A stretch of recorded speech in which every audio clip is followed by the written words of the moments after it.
Polêmica no Rio de Janeiro. Há quem garanta que o Maracanã só será reaberto depois que o Vasco não puder enfrentar o Fluminense como mandante no estádio. Vídeo de hoje do canal do Nicola traz bastidores dessa história e fala também sobre o percentual a que tem direito o Corinthians em relação a uma venda futura de Moscardo, o grande astro corintiano, pensando numa transferência para a Europa.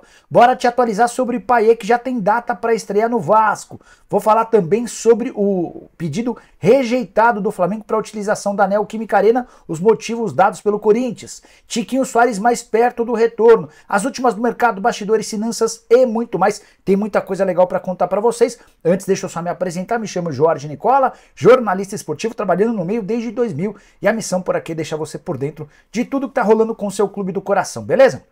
Curtiu o vídeo, deixa like, se inscreve no canal e ativa as notificações para ser avisado toda vez que a gente fizer vídeo novo ou live. Bora começar o vídeo de hoje contando que a Portuguesa é líder geral da Copa Paulista, 20 pontos conquistados em 24 possíveis. Lusa joga no próximo sábado contra a Portuguesa Santista na Baixada Santista. A Lusa é a primeira, a Santista é a terceira do grupo 3. Já David Washington, ex-jogador do Santos, assinou nessa quarta-feira o contrato com o Chelsea, novo reforço do clube inglês. Ele deve atuar pelo Strasbourg por empréstimo, negócio de 16 milhões de euros fixos e mais 4 milhões de euros em bônus.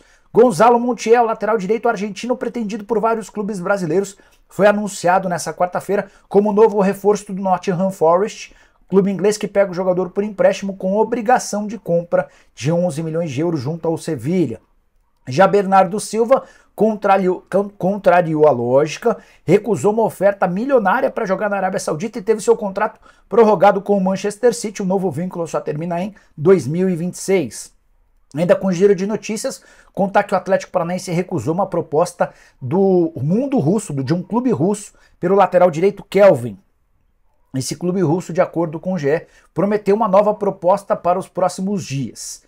Talvez não por coincidência, o Atlético ficou perto de fechar a contratação de Bruno Pérez. Vocês lembram dele? Lateral da Roma, do São Paulo, entre outros clubes, 33 anos de idade, está livre no mercado desde que deixou o Trabzonspor da Turquia. Fechando o giro de notícias, Karim Benzema e o técnico dele no Al Ittihad, o português Nuno Espírito Santo, parecem não falar a mesma língua. O jornal saudita chegou a publicar que o Nuno Espírito Santo procurou o Benzema para falar que ele não faz o estilo de centroavante que o Nuno gosta e que a contratação do Benzema nem foi um pedido do treinador.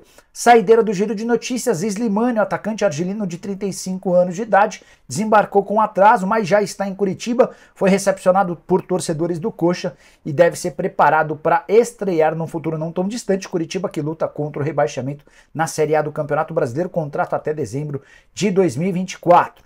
Bora com boa notícia para o torcedor do Botafogo. Tiquinho Soares está mais perto de voltar. Você lembra que ele acabou se contundindo, o período de recuperação de 5 semanas, o prazo foi diminuído. A recuperação tem sido boa e existe a expectativa dentro do departamento médico do Botafogo de que o Tiquinho já possa aparecer no dia 2 de setembro, com pelo menos uma semana de antecedência, para ser mais preciso, com 9 dias de antecedência em relação àquilo que havia sido estabelecido justamente no confronto contra o Flamengo, jogo dos mais importantes. Ainda sobre o Botafogo, que joga às 7 da noite dessa quarta-feira, transmissão do Paramount Plus, Botafogo e Defensa e Justiça, jogo de ida das quartas de final da Sul-Americana, transmissão do Paramount, o João Guilherme narra, eu comento, mas queria contar sobre o jogo do final de semana. No domingo, o Botafogo recebe o Bahia, jogo no Newton Santos, 16 horas, e já são mais de 32 mil ingressos vendidos de forma antecipada.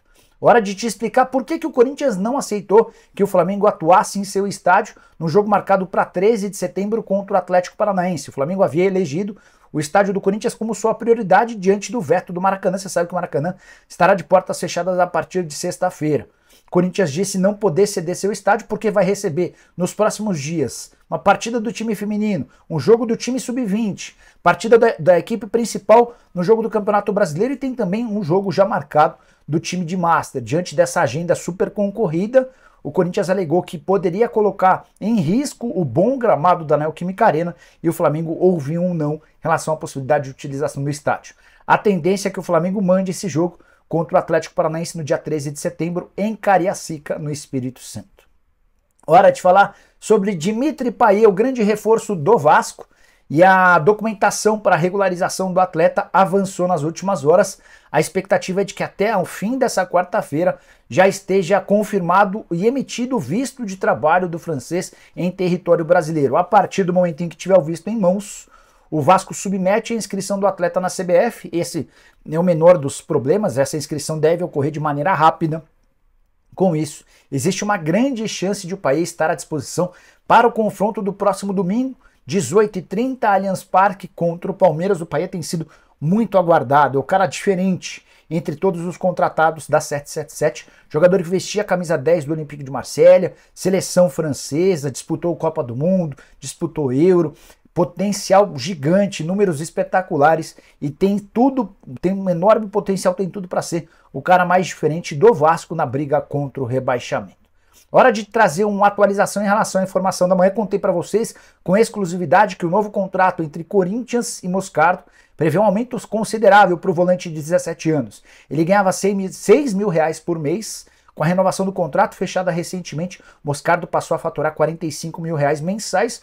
O novo contrato também prevê aumentos anuais. O vínculo, que acabaria em setembro de 24, foi estendido até junho de 2026 e era algo super importante diante do assédio de clubes europeus. O garoto, que tem 17 anos, não pode se mudar para qualquer clube agora, mas no fim da temporada, já com 18 anos de idade, é grande a chance de aparecerem propostas. Ficou faltando só contar para você o percentual que o Corinthians tem em relação à venda futura.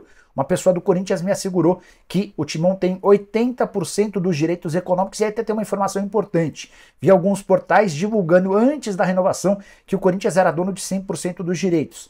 Essa pessoa do Timão com quem conversei assegurou que desde que surgiu na base, e desde que assinou seu primeiro contrato profissional, ficou combinado que o Corinthians teria 80% dos direitos e que o Moscardo ficaria com 20% do valor de uma venda futura. Esses percentuais foram mantidos no novo contrato, com uma multa rescisória bem alta, tá tudo seguro. O Corinthians está bem tranquilo de que só vai vender o Moscardo quando assim quiser. Atleta com muita capacidade, jogador para time grande do futebol europeu e, por que não, para a seleção brasileira no futuro não tão distante. Só mais uma sobre o Corinthians. Adson foi apresentado nessa quarta-feira como novo reforço do Nantes, já posou com a camisa do clube francês. O Nantes, que desembolsou 5 milhões de euros por 50% dos direitos econômicos, isso equivale a mais ou menos 27 milhões de reais. O Timão mantém 20%, de olho numa venda futura. Bora falar sobre a polêmica da quarta-feira. Vene Casagrande contou lá no programa do SBT que o fechamento do Maracanã por tempo indeterminado visa melhorar a condição do gramado do estádio, beleza, mas visa também impedir que o Vasco recorra à justiça para mandar o seu jogo contra o Fluminense em 16 de setembro no Maracanã.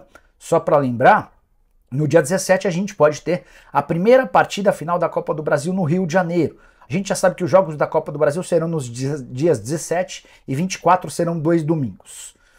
A definição sobre se o Flamengo joga a primeira em casa ou a segunda vai acontecer na próxima segunda-feira, durante o sorteio na sede da CBF.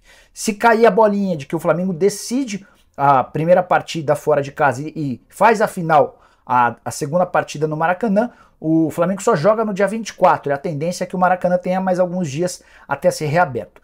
Caso decida-se através do sorteio que o Flamengo joga no dia 17 no Maracanã, o estádio vai ser reaberto justamente no dia 17. A preocupação, de acordo com o Vene Casagrande, é que o estádio não seja utilizado via justiça pelo Vasco da Gama. Você sabe que o consórcio Maracanã, o Flamengo e o Fluminense, que são as três partes que administram o estádio, são radicalmente contrárias à ideia de o Vasco jogando no estádio. Toda vez que recorre, toda vez que quer jogar no Maracanã, o Vasco precisa ir à justiça com direito a liminares, uma verdadeira guerra.